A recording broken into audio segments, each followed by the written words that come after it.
এদিকে গাইবান্ধার ব্রহ্মপুত্র নদের বিভিন্ন এলাকায় শুরু হয়েছে তীব্র ভাঙন। হুমকিতে বসতবাড়ি, সরকারি বেসরকারি বিভিন্ন স্থাপনা। এই মুহূর্তে জেলার ফুলছড়িতে আছেন সহকর্মী বিপ্লব ইসলাম, সরাসরি যাচ্ছি তার কাছে। বিপ্লব,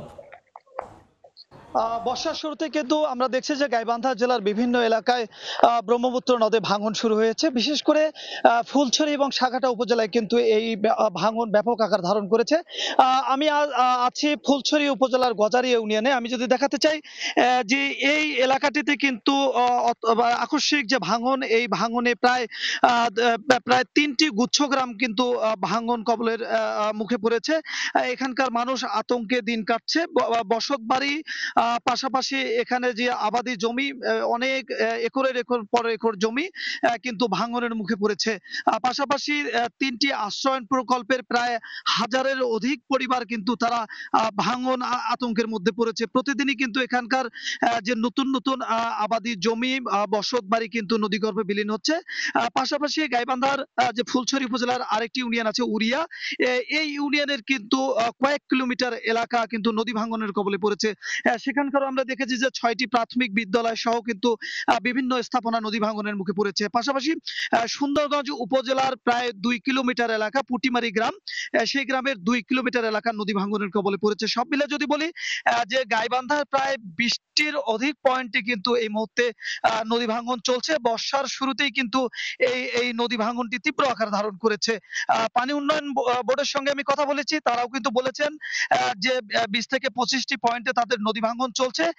যে ভাঙন মোকাবেলার জন্য কিন্তু ইতিমধ্যে তারা পানি সম্পদ মন্ত্রণালয়ে কথা বলেছেন, কিন্তু আর্থিক বরাদ্দ না থাকার কারণে কিন্তু এই এলাকাগুলিতে কাজ করা সম্ভব হচ্ছে না বলে তারা জানিয়েছেন। তারপরেও তারা যেটি বলছেন যে তারা চেষ্টা করছেন দ্রুত জিও ব্যাগ ফেলে এই ভাঙন কবলিত এলাকাগুলো রক্ষায় কিভাবে কাজ করা যায়, সে লক্ষ্যে তারা মন্ত্রণালয়ের সাথে কথা বলে দ্রুত তারা কাজ করবেন বলে তারা আশ্বস্ত করেছেন। এই গজারি ইউনিয়নের লোকজন কিন্তু বলছেন যে দ্রুত এই এলাকাটি যদি ভাঙন মোকাবেলায় জরুরি পদক্ষেপ না নেওয়া যায়, তাহলে এই এলাকার কিন্তু হাজারের অধিক পরিবার কিন্তু ইতিমধ্যে গৃহহীন হয়ে পড়বেন।